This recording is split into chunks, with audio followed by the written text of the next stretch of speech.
नमस्ते प्रिय छात्र, कैसे हैं आप सब ने। आपने पूरी एकांक की शांति से पढ़ ली होगी, अपनी फेयर बुक में मुहावरे और शब्दार्थ लिख लिए होंगे। तो आज हम अब अभ्यास की चर्चा करेंगे। पहला प्रश्न है, निम्नलिखित प्रश्नों के उत्तर दीजिए। तो प्रश्न पहला है, इस एकांकी के आधार पर बालक सर्वदमन की विशेषताओं का वर्णन कीजिए। तो इसका उत्तर होगा, बालक सर्वदमन की विशेषताएं है कि वह बहुत साहसी है, वीर है, एक तेजस्वी पुत्र है, उसके हाथ में चक्रवर्तियों के लक्षण है, वह हठीला बालक है, उसमें चातुर्य भी दिखाई देता है। इस प्रकार आपको यहाँ उसके विशेषताएं लिखनी है। दूसरा प्रश्न है, सर्वदमन के व्यवहारों को देखकर दुष्यंत के मन में कौन कौन से विचार आते हैं। तो सर्वदमन के व्यवहारों को देखकर दुष्यंत के मन में निम्नलिखित विचार आते थे कि क्या कारण है कि मेरा स्नेह इस बालक की ओर उमड़ रहा है, मेरा मन इस सुंदर बालक से खेलने को ललचाता है, इसकी सूरत मुझसे मिलती है, यह बालक अवश्य किसी तेजस्वी वीर का पुत्र है, उसका मुख अग्नि के समान दमक रहा है। उसके मन में, दुष्यंत के मन में ये सारे विचार आते हैं। अब दूसरा प्रश्न है कि इस एकांकी में निम्नलिखित पात्रों को अंतर्निहित मूल्य बताइए। तो पहला पात्र है दुष्यंत। तो राजा दुष्यंत वीर, धीर, पराक्रमी और कोमल हृदय के व्यक्ति हैं। उन्हें बालक की निडरता और बाल चेष्टा मुग्ध बना देती है। उन्हें बालक में अपने पुत्र की झलक दिखाई देती है। उनका हृदय पुत्र स्नेह में गोते लगाने लगता है।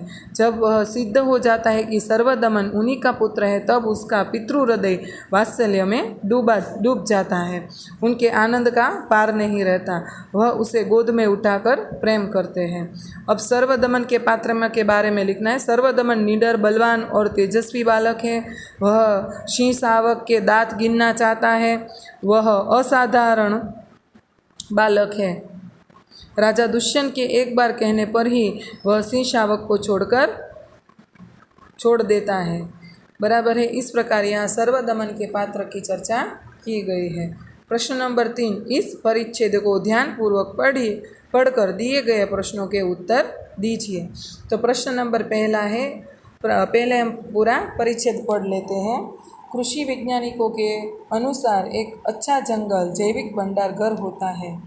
यह हजारों प्रजातियों के पौधे को उगा कर रखता है, जो बाद में चलकर बहुमूल्य हो जाते हैं। अगर हम जंगल को एक सीमा से भी ज़्यादा छांटते हैं या ख़त्म करते हैं, तो वे चीज़ें भी नष्ट हो जाती हैं जिनकी हमें कभी भी बहुत ज़रूरत हो सकती है। वह एक संभावित पौधा, खाने की औषधीय वस्तु या कोई उपयोगी चीज़ बनाने में इस्तेमाल होने वाली कोई ज़रूरी वस्तु में से कुछ भी हो सकता है। तो नीचे दिए गए प्रश्नों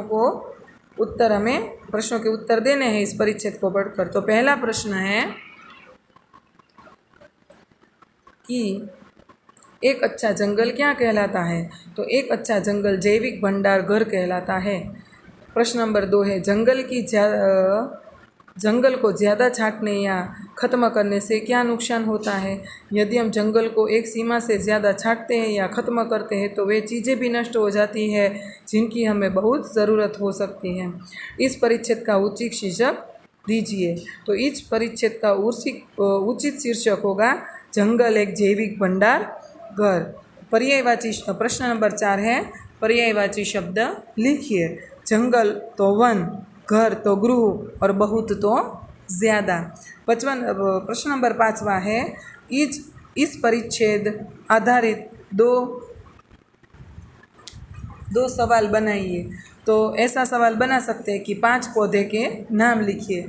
दूसरा सवाल ये बना सकते हैं कि जंगल का वर्णन अपने शब्दों में कीजिए। बराबर है। प्रश्न नंबर 4 है, सोच अपनी अपनी। आपको कौन सी टीवी प्रोग्राम अच्छा लगता है, क्यों। तो आप बता सकते हैं कि मुझे तारक मेहता का उल्टा चश्मा है, वो प्रोग्राम सबसे ज़्यादा अच्छा लगता है, क्योंकि वहाँ एकता का भाव बताया गया है कि एक ही कॉलोनी में रहने वाले सभी अलग अलग धर्मों के लोग साथ में रहते हैं और एक दूसरे का जो त्यौहार आता है वो मिलजुल कर मनाते हैं। और सुख में तो सब साथ होते हैं, पर किसी घर में अगर कोई ऐसी समस्या या दुख की दुख आ जाता है या परेशानी आ जाती है तो सब साथ में मिलकर इसका हल ढूंढते हैं और सुख दुख में सब एक लोगों के साथ रहते हैं। तो एकता की भावना, अलग अलग धर्मों के लोगों के बीच भी एकता की भावना यहाँ बताई गई है और साथ में हास्य तो बहुत ज़्यादा मिलता है। तो इस प्रकार मुझे तारक मेहता का उल्टा चश्मा प्रोग्राम अच्छा लगता है।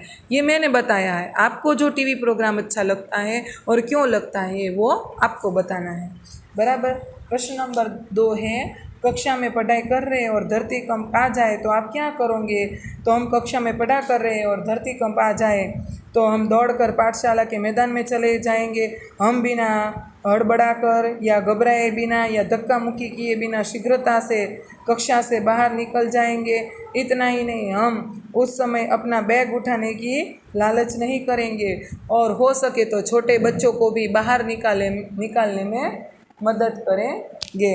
इस प्रकार यहाँ हम धरती कंप आने पर ये कार्य करेंगे।